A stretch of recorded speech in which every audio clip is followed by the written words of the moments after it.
এক যুবক একদিন কাইন্দা দিছে, বলছে হুজুর কোনদিন মনটা চায় 12 ঘন্টা ডিউটি করে আইসা কেউ নাই, এক গ্লাস পানি আগায় দিব, নিজের পানিটাও নিজে। বিদেশটা এমন না? সে কি আর বলে? বাড়িওয়ালাদেরকে তো বুঝতে দেয় না, মা কানবে, বউ অভাব চিন্তা করবে, এই জন্য বলে না,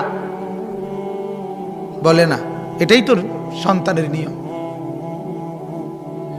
কিন্তু নিজে সীমাহীন কষ্ট করে বিদেশের জন্য। আমার কষ্ট লাগছে দেখে, আমি হজ উমরায় গেছি যে সৌদি আরব, আগে কতবারই দেখছি, এরা নিয়ে যায় দাওয়াত দিয়ে দিয়ে তাকে রুমে, এই ছোট্ট গদ্দুর জায়গার মধ্যে কষ্ট করে থাকে। এক যুবক নরসিংদীর আমারে বলছিল একদিন, হুজুর আজ 11 বছর বিদেশ, বাবার ঋণ দেনা এখনো শোধ করতে পারি নাই, বাদ যেতে পারি না, বাবার ঋণ এখনো শোধ হয় নাই হুজুর, কিন্তু ট্যাবলেট হুজুর নাই, কেউ খুললে দিব। 12 ঘন্টা ডিউটির পরে মনটা চায় রাস্তা শুয়ে লাই, পরিশ্রমের কারণে ক্লান্তিতে মনটা চায় যা এনে শুয়ে থাই, খানা দানার কিচ্ছুর ঠিক ঠিকানা নাই, এত কষ্টের টাকা। আর তার ছেলেটা, তার বউটা, তার মেয়েটা এখানে মোবাইলে, ওই বেডি পাউডারে, ওই বেডি মার্কেটে, সব শেষ, সব শেষ। এই জঙ্গলি এখানে উলঙ্গ ছবি দেখে দেখে তার বাবের কষ্টের রক্তের পানি টাকা শেষ করে দিতেছে। তার বিবি 10 টাকার জিনিস 100 টাকা দিয়ে কিনে সমস্ত টাকা জলে নষ্ট করে দিতেছে, আর বেচারার একটা টাকা বাহির করতে ঘাম ঝরে পড়তেছে। কি মিয়া, এটা কোনো জিন্দিগি? রঙের গুড়ি, ছেলেরা এক একজন রঙের গুড়ি মনে করছে। নর্তকী দেখো, নাচ দেখো, উলঙ্গ ছবি দেখো, সারাদিন মোবাইল, এটারই মনে করছো জিন্দিগি। একটা সেজদা নাই। ডাকাত, মনে রাখো, দুনিয়াতেও সুখ পাইতা না, আখিরাতেও কিচ্ছু পাইতা না। সুখ কপালে জুটবে না, সুখ আর কপালে জুটবে, পেরেশানি পেরেশানিতেই থাকতে হবে, অপরাধী থাকতে হবে, অপরাধী। আল্লাহকে নারাজ করে দুনিয়াও সুখ মিলে না, আখিরাতেও সুখ মিলে না। এটা আল্লাহর ওয়াদা। আগুন জ্বালাইয়া, শরীরে আগুন লাগলে, ম্যাসের কাঠির আগুনও যদি কারো আঙ্গুলে লাগে, নখে লাগে, তাহলেও কেউ সুখে থাকে না। ঠিক কিনা বলেন না? সারাক্ষণ পেরেশানি, ঠিক না বলেন? আল্লাহ কোরআনে বলছে প্রতিটা গুনাহ একটা একটা আগুন, প্রতিটা গুনাহ আগুন, প্রতিটা গুনাহ আগুন। মিথ্যা একটা আগুন, চুরি একটা আগুন, জিনা একটা আগুন, ব্যভিচার একটা আগুন, নর্তকী একটা আগুন, উলঙ্গ ছবি একটা আগুন, সিনেমা একটা আগুন, নাচ একটা আগুন, জওয়ান এটা আগুন। আর এত আগুন শরীরে জ্বালাইয়া সুখে থাকা যায় না, সুখে থাকা যায় না। 2 জন যুবকও যদি বসে থাকো তো শুইনো, সেজদাবিহীন সুখ পাওয়া যায় না, সুখ মিলবে না। যৌবনের শক্তিও শেষ হবে, আখিরাতের পুঁজিও শেষ হবে। কথা বুঝছেন না? মাওলানা মুফতি বেলায়েতুল্লাহ সাহেব বলছে না, এখান দিয়ে ছেলে যুবক তার যৌবন শেষ করতেছে, ওইখান দিয়ে হারবাল কোম্পানি পোস্টার লাগাইতে আছে। বুঝলেন না? হেরা বুঝে লাগছে তো, যেন দিয়ে লাগায় 30টা লাগায় লাল লাল পোস্টার, 2 ঘন্টায় ফলাফল, আবার আইও আমার তো বড়ি খাও, আবার জিনাবে বিচার করো, আবার উলঙ্গ ছবি দেখো। কারণ ওরা তো টের পাইছে যে যৌবন শেষ, শরীরের ব্রেক বুরুক সব শেষ। কাজে এই জন্য হারবাল কোম্পানির, নাইলে বাংলাদেশে করোনাও তো মহামারী, করোনার লাগিও তো এক লগে এত পোস্টার লাগাইছে না কোন দিয়া। কথা কর না কেন? হারবালের লাগে এত পোস্টার, কথা বলেন না? এটা কি মহামারী? তাইলে এটার লাগে 30টা ঘটনা কি? বুঝছে, বুঝছে যুবকের চরিত্র শেষ, যুবতীর চরিত্র শেষ, বোনও শেষ, ভাইও শেষ, ছেলেটাও বরবাদ, মেয়েটাও বরবাদ।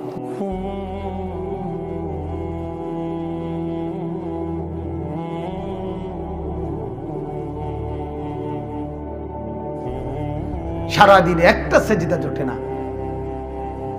এক সপ্তাহে এক ওয়াক্ত নামাজ পড়ে না, এক মাসে এক ওয়াক্ত নামাজ পড়ে না, একটা বছর কোনোদিন ফজরের নামাজের সেজদা দিতে পারলো না। হায় হায়, তার হালাত কি আসলে, কি অবস্থা বলেন না, ভাবেন না কি জীবন, কেমনে রাত কাটায়, কেমনে দিন কাটায়, কিভাবে জিন্দেগি পার করে। আহারে আহ আহ,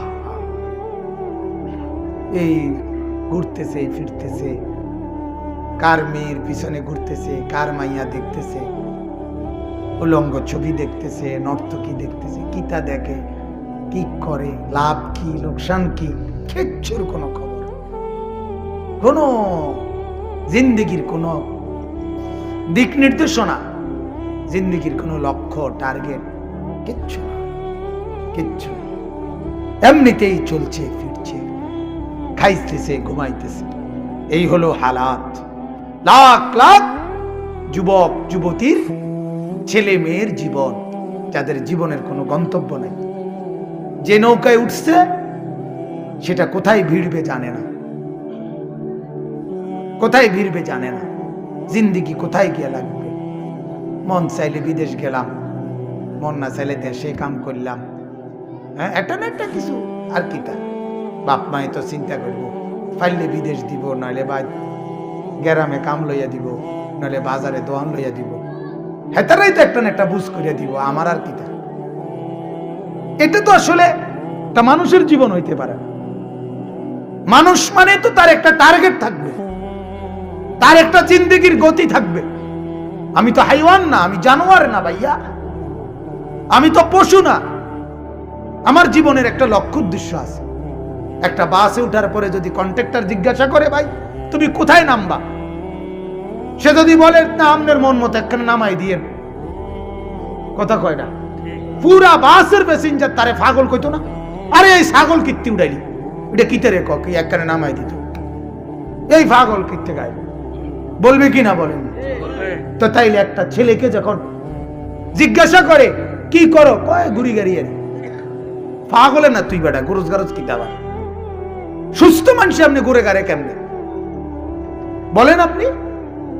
ঘুরি গাড়িয়ে, ঘুরে গাড়ে বলে, এই ঘুরে গাড়ে সেই 3টা বাজে বাইরেছে, রাতের 12টা বাজে ঘরে আসছে, কিতা করছে, গুচ্ছি খাচ্ছি, বন্ধুদের লগে আড্ডা দিছি। কিতা আড্ডা, কিতা আড্ডাটা কি, কি আড্ডা কি দিছ, আহা কিছুই জানে না, কিছুই জানে না, ঘুরাঘাড়ি, এত বেহুদা, এত লক্ষ্য উদ্দেশ্যহীন।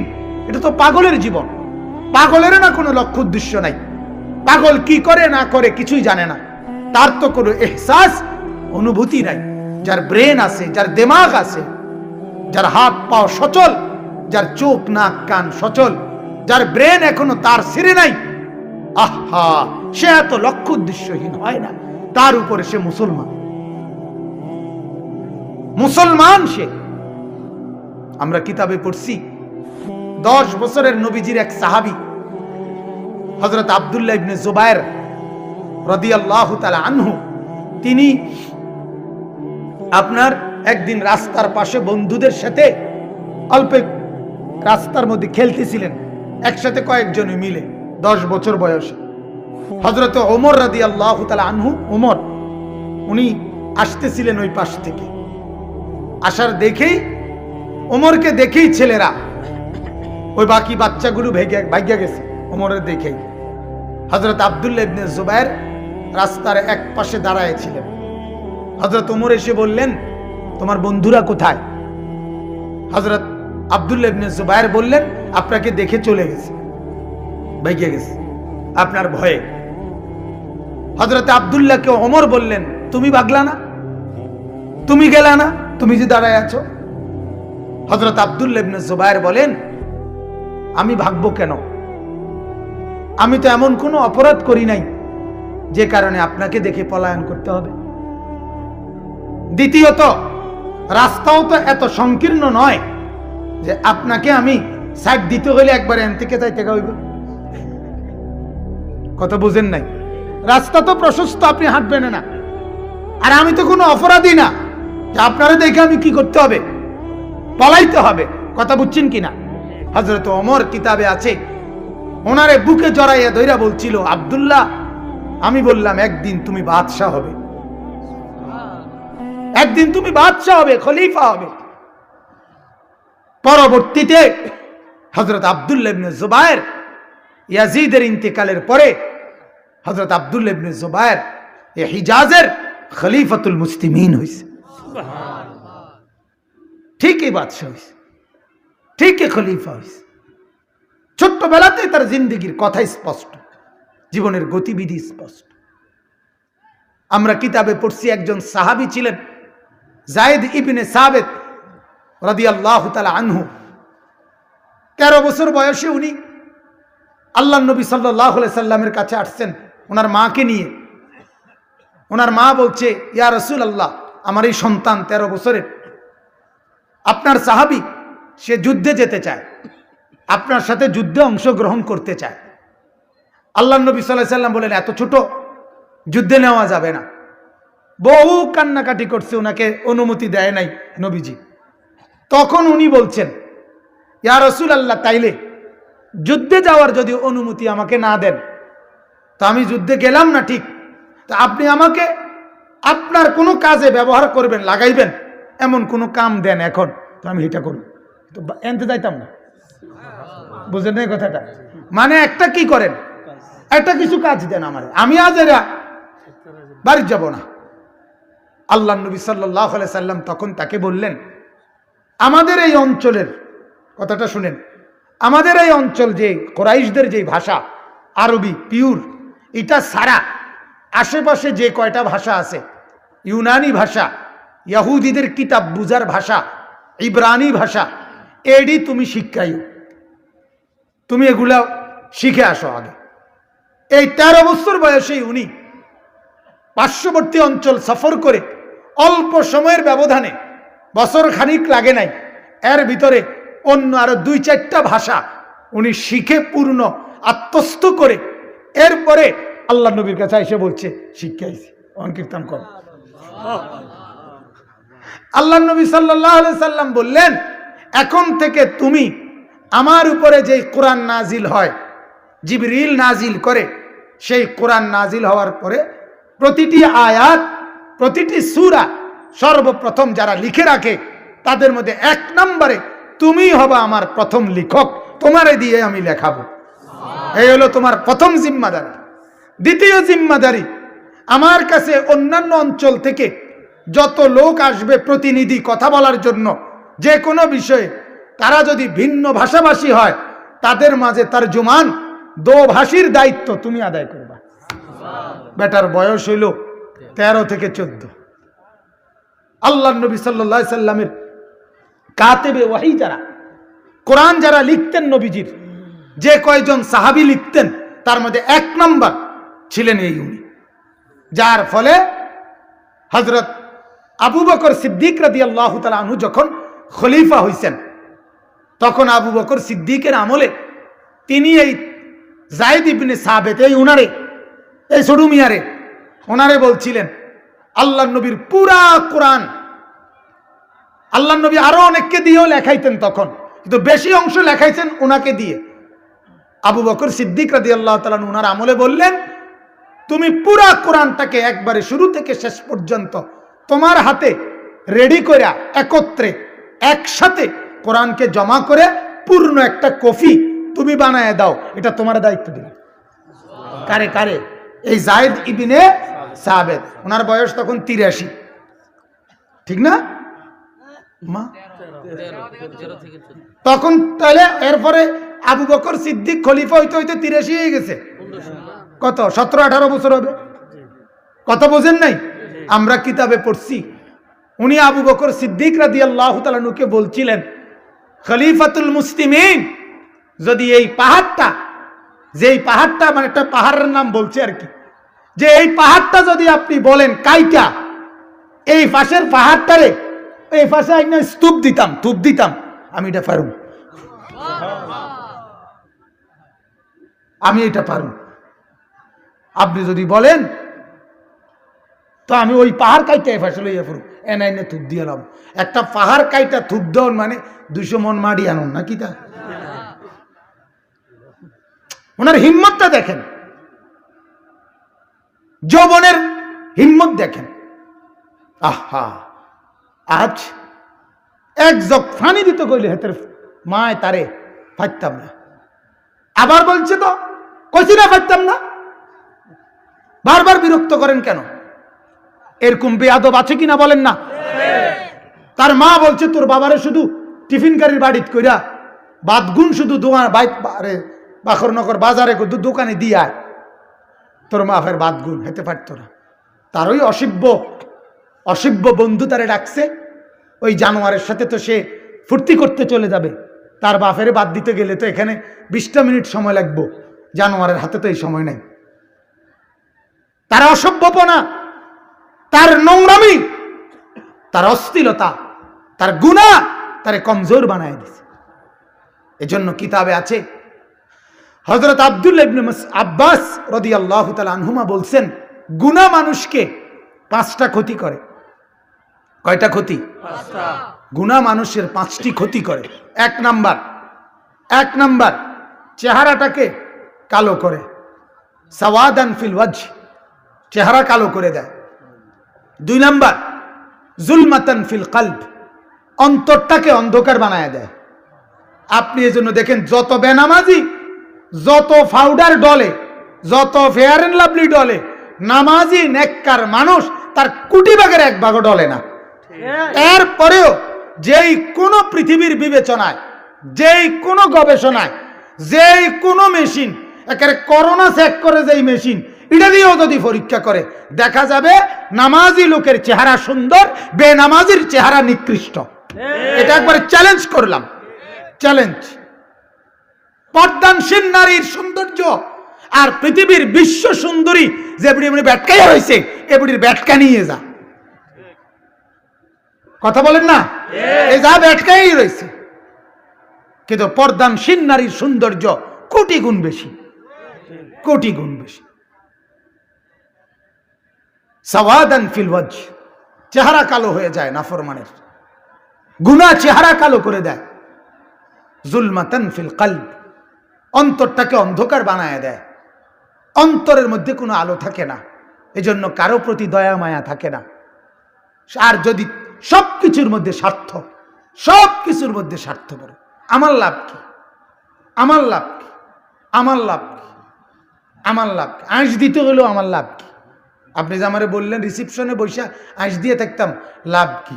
কইয়া দিছে কোম্পানি, আঁশ দিয়ে থাকবা বেতন বাড়ব, যত ব্যাটকাইবা তত বেতন। কথা বুঝেন নাই? এই লাভ কি? তাইলে অন্তর অন্ধকার। 3 নাম্বার হলো ওয়াহানান ফিল বাদান, এইটা বলতেছিলাম। 3 নাম্বার হলো আব্দুল্লাহ ইবনে আব্বাস বলে প্রত্যেকটা গুনাহ মানুষের শরীর দুর্বল করে দেয়। কি করে দেয় বাপ? দুর্বল করে দেয়, দুর্বল করে দেয়। ইমানদারের শক্তি আর নাফরমানের শক্তি প্রতিটা গুনার কারণে দুর্বল হয়। এজন্য পৃথিবীর কোন এক জায়গায় একজন ইমানদার খাঁটি মুসলমানও যদি একটা আওয়াজ করে, একটা গর্জন করে, সব বেঈমান এক লগে কাঁপতে শুরু করে। এটার কারণ এটা, এটার কারণ এটা। ওই মেয়ে একজন মাত্র মেয়ে, সে একটা আল্লাহু আকবারের তাকবীর উঠাইছে, সারা পৃথিবী, সারা পৃথিবী কাঁপছে, সারা পৃথিবী, সারা পৃথিবী। কি আশ্চর্য! এজন্য সমস্ত নাফরমান পাপী শরীরে বল নাই, এজন্য ষড়যন্ত্র করে, এজন্য বুঝে কোনোবারে এ লাভ মারে ভাল মারে তো মুখোমুখি লাগে না। 1450 বছরের ভিতরে মুসলমানদের ইতিহাস এটাই। মুসলমানদের সাথে যত জায়গায় যত বেঈমান যুদ্ধ করছে, এই 1500 বছরে শেষ পর্যন্ত বিজয় মুসলমানদেরই হয়েছে। কোনখানে মুসলমান চূড়ান্ত ভাবে নিশ্চিহ্ন হয় নাই, কোথাও না, কোথাও না। বলেন আলহামদুলিল্লাহ। আমার কাছে 1500 বছরের ইতিহাস, তারিখে উম্মতে মুসলিমা কিতাব আছে। উম্মতে মুসলিমার 1500 বছরের ইতিহাস পাই পাই করে আমরা পড়ছি আলহামদুলিল্লাহ। এজন্য প্রত্যেকটা পাপী যেই নাফরমান তার শরীরে বল থাকে না, দুর্বল হয়ে যায়। আর 4 নাম্বার হলো দাইকান ফির রিজক, রিজিক সংকীর্ণ হয়ে যায়। 4 নাম্বার ক্ষতি কি? রিজিক সংকীর্ণ, অর্থাৎ খানা খাদ্যের সবকিছুর মধ্যে বিধি নিষেধ আইসা পড়ে। সব কিছুর মধ্যে লক্ষ কোটি কোটি টাকার মালিক, রাজপ্রাসাদ, বিল্ডিং, দালান, টেবিল ভরা খাবার দারোয়ানে খায়, কাজের মহিলা খায়, গাড়ির ড্রাইভার খায়, সারে শুধু ভেজিটেবল খায়। সারে কি খায়? ভেজিটেবল, মানে মূলা শাক, মানে লাল শাক। স্যার বাংলা কোন? বাংলা বাংলা, ভেজিটেবল মারিয়েন না, কথা বুঝেন নাই? ভেজিটেবল কইলে এটা একবারে বিরাট কিছু হইয়া গেছে না, ভেজিটেবল কইলে ওইটা গরুর গোস্তের তলে, ঠিকই না কথা বলেন? এটা মুরগির গোস্তের তলে, এটা ইংরেজি মারলে লাভ নাই। এটা ভেজিটেবল, এটা মূলার শাক, লাল শাক, পুঁই শাক। পুঁই শাকও খাইতে পারে না, পুঁই শাকে অ্যালার্জি। তাইলে বিধি নিষেধ, অর্থাৎ জীবনটা সংকীর্ণ হয়ে যায়, অস্থিরতা পেরেশানি কাজ করে, শান্তি বলতে দিলের মধ্যে থাকে না, থাকে না।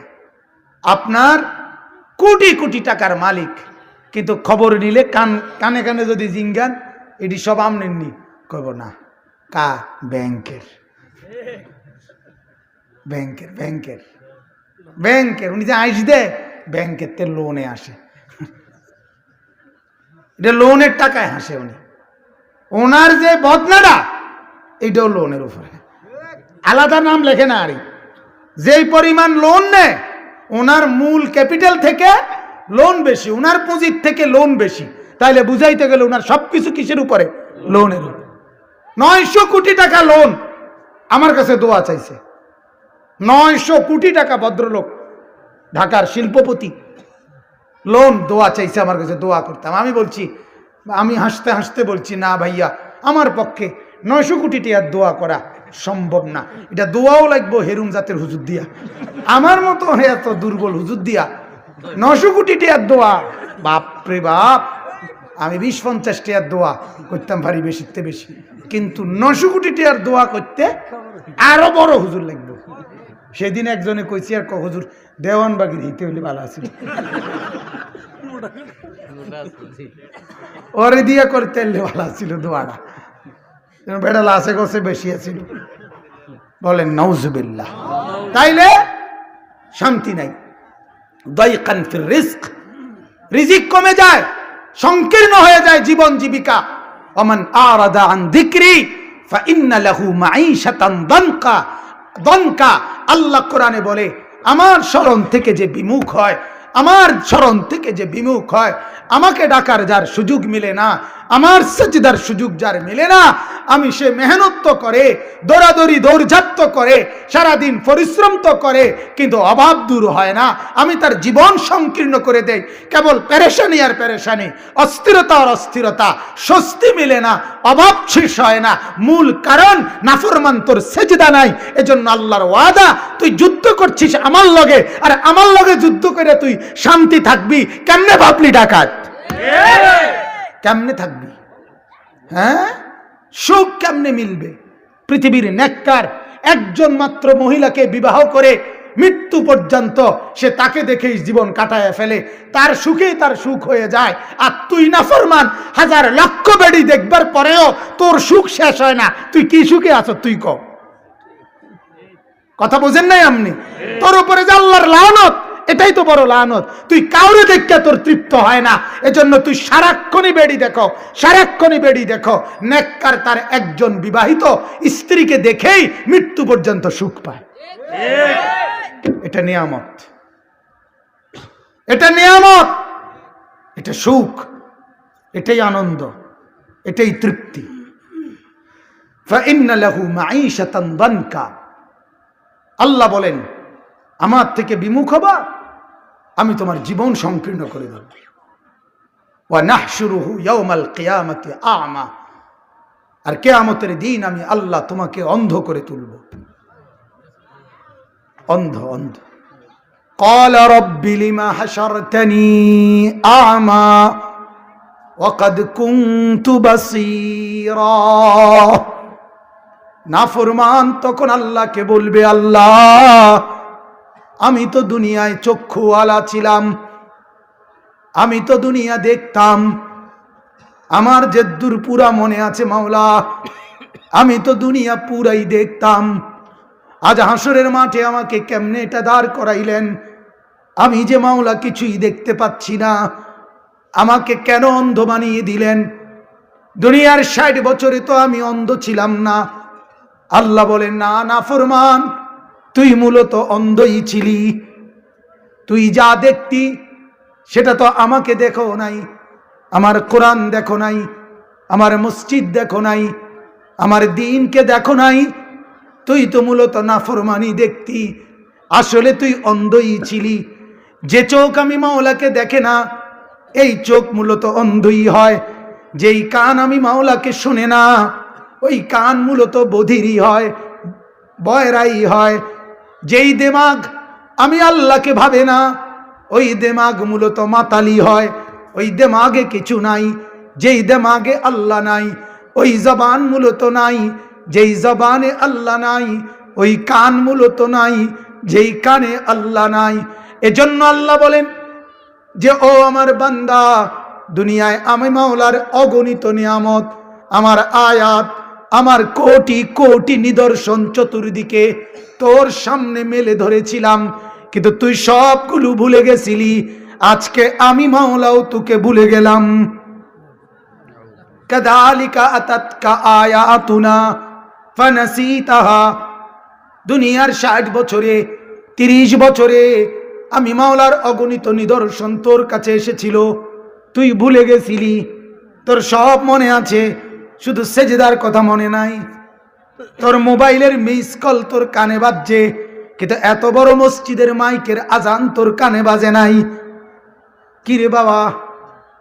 আল্লাহ বলেন, তুই আমাকে ভুলে গেছিলি। ফাকাযালিকাল ইয়াউমা তুনসা। আজ আমি মাওলাও তোকে ভুলে গেলাম। যা হাসরের মাঠ ঘুরে দেখ, যাদেরকে রাজি করছিলি, যাদেরকে খুশি করছিলি, তোর বিবিকে ডেকে বল, তোর ছেলেকে ডেকে বল, তোর মেয়েকে ডেকে বল, তোর বন্ধুদেরকে বল, তোর পড়োশীদেরকে বল, তোর এলাকাবাসীকে বল, মেম্বারকে ডেকে বল, চেয়ারম্যানকে ডেকে বল, তোর এলাকার মানুষকে ডেকে বল, তারা তোকে কোনো সহযোগিতা করে কিনা। আল্লাহ বলেন, ফাইদা নুফিখা ফিস-সূর ফালা আনসাবা বাইনাহুম ইয়াউমাইদিন। আল্লাহ বলে, বান্দা, ইসরাফিল যখন দ্বিতীয়বারে ফু দিবে আর হাসরের মাঠ কায়েম হবে, আল্লাহ বলেন, বান্দা, সেদিন কারো কোনো আত্মীয়তার কোনো পরিচয় মিলবে না। মা তার সন্তানকে চিনবে না, সন্তান তার মাকে চিনবে না, ছেলে তার মেয়েকে চিনবে না, পুরুষ নারীকে চিনবে না, ভাই বোনকে চিনবে না, কেউ কাউকে চিনবে না। ওয়ালা ইয়াতাসাআলুন। কেউ কাউকে ১ মিনিটের জন্য ভালো মন্দ, উপকার অপকার জিজ্ঞাসা করবে না। কালকে রাতেও আমি রাত ২টা বাজে আমার গাড়ি এক জায়গায় একটু থামাইছি, ব্রেক করছে, পিছনের গাড়িওয়ালা থাইমা গেছে, জানালা দিয়ে জিজ্ঞাসা করছে, ভাই কোনো জরুরত, মানে কোনো প্রয়োজন? এ তো দুনিয়া। রাতের ২টা বাজেও মিলে গেছে একজন যে জিজ্ঞাসা করছে, ভাই কোনো সমস্যা? তো রব্বুল আলামিন বলেন, হাসরের মাঠে কেউ জিজ্ঞেস করবে না। ওয়ালা ইয়াতাসাআলুন। কেউ জিজ্ঞেস করবে না, কেউ আত্মীয়তার পরিচয় দিবে না। ফামা লাহু মিন কুওয়াতিন ওয়ালা নাসির। আল্লাহ বলে, হাসরের ময়দানে তুমি যে এক জায়গা থেকে আরেক জায়গায় গিয়ে নিজের পানিটুকু আনবা, নিজের একটা জরুরত পূরণ করবা, আল্লাহ বলে, বান্দা, এই শক্তিটুকুও পাবা না। ওয়ালা নাসির। আবার কাউকে যে বলবা, ভাই ১ গ্লাস পানি দেন, ওই রকম একজন সহায়তাকারীও পাবা না। না তোমার শরীরে শক্তি থাকবে, না তোমার জন্য কোনো সহযোগিতাকারী মিলবে। এজন্য বন্ধু ভাবো, ওরা ভাবুক দোকান নিয়ে, আমরা ভাবি আখিরাত নিয়ে। কি বলেন? ভাবো, আমিও ভাবি, আপনারাও ভাবেন, আমিও ফিকির করি, আপনারাও ফিকির করেন। ফান্তাযিরু ইন্নী মাআকুম মিনাল মুনতাযিরিন। আপনারাও অপেক্ষা করেন, আমরাও অপেক্ষা করছি, আমরাও অপেক্ষা করছি, আমরাও ভাবতেছি। আল্লাহ আমাদেরকে বুঝার তৌফিক দান করুক। আমিন। তাহলে 1 নাম্বার কথা হলো, 4টা হইল। 1 নাম্বার চেহারা কালো হয়, মনে আসেনি? 2 নাম্বার দিল অন্ধকার হয়, 3 নাম্বার শরীরে শক্তি কমে যায়, 4 নাম্বার রিজিক সংকীর্ণ হয়ে যায়, 5 নাম্বার বুগদাতান ফি কুলুবিল খালক, মানুষের অন্তরে ঘৃণা তৈরি হয়। একটা লোক, একটা ছেলে বলুক, যে ছেলেটা নামাজ পড়ে না, বেহায়ার মতো যে ছেলেটা টোটো টোটো করে ঘুরে, তারে সমাজের কেউ 2 পয়সার সম্মান করে, হে আই আমারে কোক, আমি কিন্তু সাম তোরে কেডা সম্মান করে তো আমারে জানা, তুই বল। খারাইয়া মুতে যেগুলো, তারে কে সমাজে ইজ্জত করে, তুই আমার একটা বার দেখা। তোর সমান না, তোমার সমান আরেক দুষ্ট, হেইতে তোমার হেলো কয়, হেইতে তো মুতিন নেই। কথা বোঝেন না কেন? তো এক মুতিন না আরেক মুতিন না রে, এইটা তার ইজ্জত কি? তা এক ছাগল আরেক ছাগলের মিস কল দিলে এটার মধ্যে লাভ কি? কথা বোঝেন নাই আপনি? তোমার মতো আরেক বখাটে, তোমার মতো আরেক দুষ্ট, সে তোমারে ডাক দিলে কি লাভ হইল? তোমারে কোনো নেক আল্লাহর বান্দারা ডাকে কিনা, তোমারে কেউ ভালো মানুষরা সম্মান করে কিনা, এটা না দেখার বিষয়, এটা না দেখার বিষয়। এই জন্য আমি প্রায় বলি, যে লোক মন্দ, পুরুষ হোক নারী হোক, ছোট হোক বড় হোক, তার জীবনের সবচেয়ে বড় অভিশাপ হইল তারে তার মন্দ সঙ্গীরাও তারে অসতী বলে। এটা একটা মূল নীতি আমার, প্রায় বলি আমি, মনে রাখেন। কোন ছেলে অসিব্য মনে করেন, দুশ্চরিত্র, বখাটে, মদখোর, গাঁজাখোর, ফেন্সিখোর, বাবাখোর, ডাইলখোর, হ্যাঁ, নেশাখোর, মাতাল, ওই ছেলেটার ব্যাপারে আরেকটা নেশাখোর রে জিজ্ঞাইয়েন, আরেকজন মদখোর রে জিজ্ঞাসা করেন, যে তারে চিনে জানে, তারে জিজ্ঞাইয়েন তোমার দৃষ্টিতে ওইতে কেমন, কইব 1 নম্বর অসৎ। ঠিক কিনা বলেন? একারে কাটটা গাঁজাখোর, কাটটা নেশাখোর। আরে কি দারে কস, তুই তো কমপক্ষে ভালা কন দরকার, তোর লাইনের লোক। কথা বলেন না কেন? তুই তো কবা, তুমি তো বলা দরকার কমপক্ষে। না, উনি হলেন জুনায়েদ বাগদাদির স্বাস্থ্য ভাই।